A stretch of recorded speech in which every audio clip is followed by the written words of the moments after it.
Bonjour, c'est IQ91. Voici l'analyse technique du CAC 40 pour la journée du mardi 14 septembre 2010 pour le site boursicoté.com. Alors aujourd'hui, une séance un petit peu particulière. Nous avons eu encore une fois, un peu à l'image de la séance d'hier, une séance très peu volatile. L'ouverture s'est faite à 3767,38. Nous avons marqué un plus haut à 3784,13. Le plus bas s'est marqué à 3746,97 pour finalement venir clôturer à 3774,40. Donc c'est une séance de hausse, nous gagnons 0,19 points sur le CAC 40 en clôture, 7 points gagnés.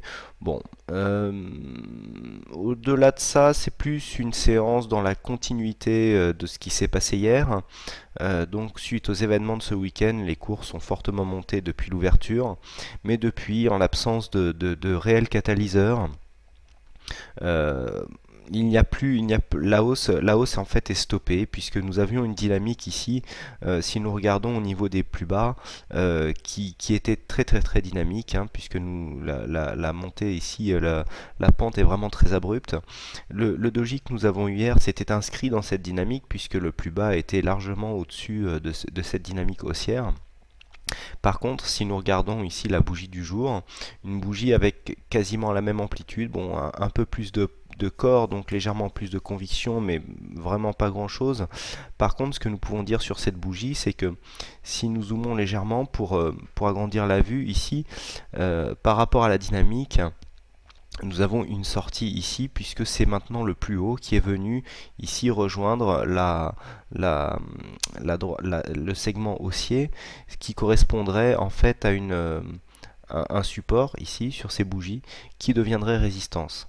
Donc ce genre de configuration ferait plus penser à une sortie de figure.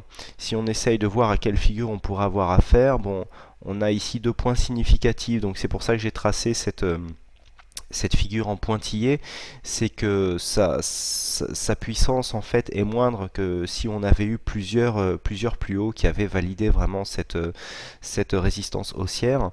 Donc dans l'éventualité ici d'un mini biseau, on pourra avoir une sortie baissière.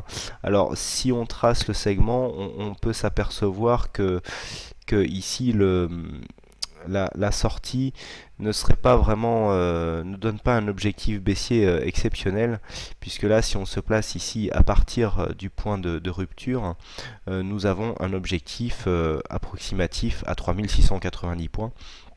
Ce qui ne fait pas, compte tenu de la hausse qui a été enregistrée depuis maintenant quelques temps, ce qui ne fait pas une grosse consolidation. Donc bon, de là à valider ici un biseau, pour moi il n'y a pas assez de points. C'est vraiment des repères que j'ai tracés pour mieux cerner en fait la situation technique dans laquelle nous nous trouvons depuis maintenant 2 jours.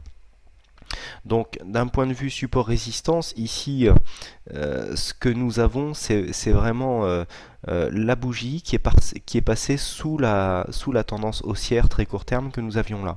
Donc le plus haut est venu s'inscrire sur ce support haussier qui est peut-être en train de devenir résistance.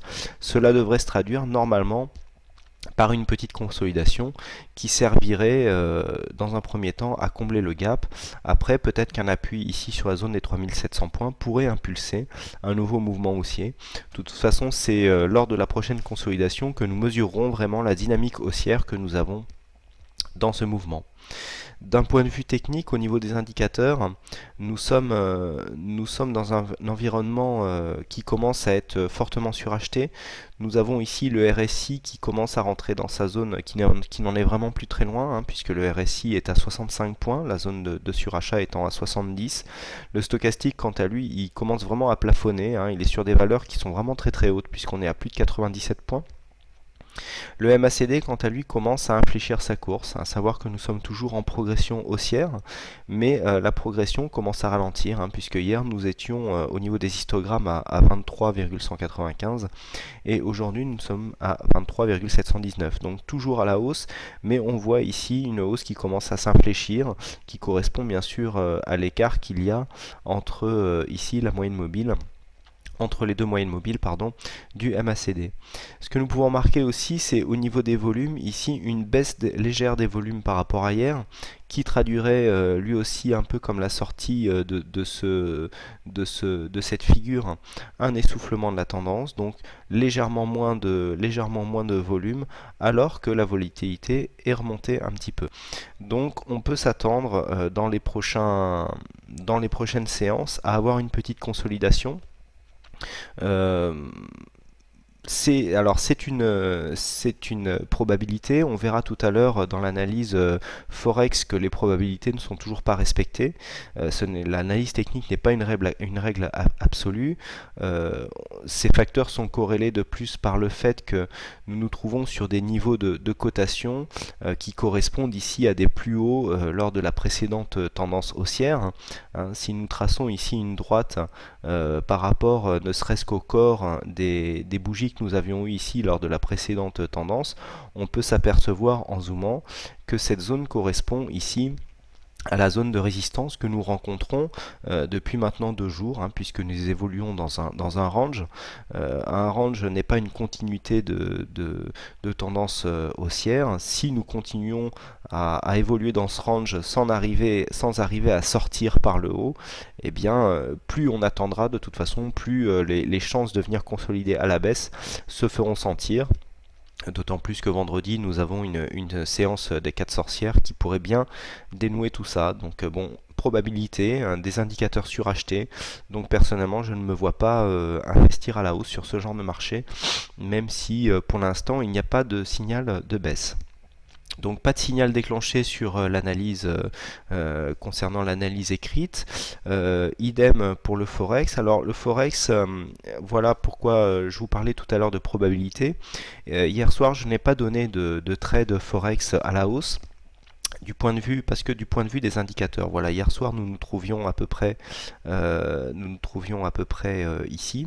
Il y avait un fort surachat ici au niveau des bougies, et la logique aurait voulu, s'il n'y avait pas eu ce surachat, que en dépassant ici cette résistance qui se situe approximativement à 29,20, on aille chercher 50 pips plus haut, à savoir 1,2970. Bon, ben on voit bien ici que sur cette bougie, la zone a été atteinte, mais la situation surachetée des indicateurs, on voit bien ici le stochastique en surachat, le MACD qui est en train de se retourner avec des histogrammes relativement amples, un RSI ici qui était en surachat aussi.